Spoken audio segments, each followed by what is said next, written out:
Gente, este local lindo e maravilhoso é chamado de Trilha dos Tucanos, conhecido mundialmente pelos observadores de pássaros. A Trilha dos Tucanos, que está localizada na cidade de Itapiraí, São Paulo.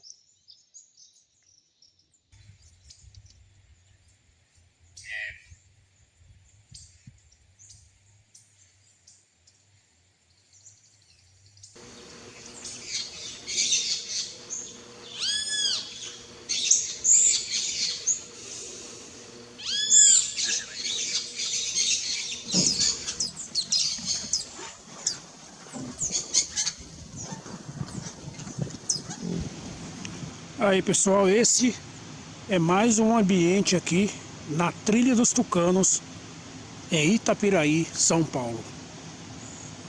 O lugar é realmente muito bonito.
Aí, pessoal, esse aqui é mais um local belíssimo para fazer fotos, vídeos, tá?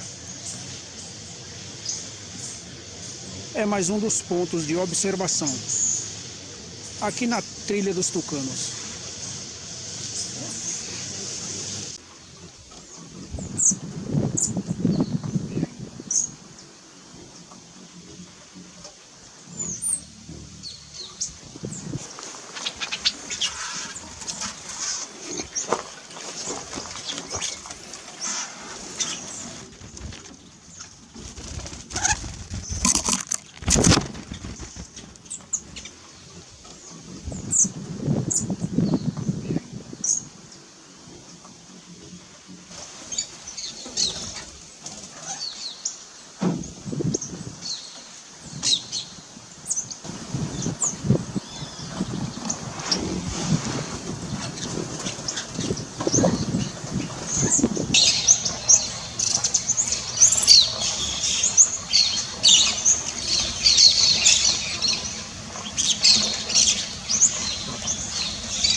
Aí.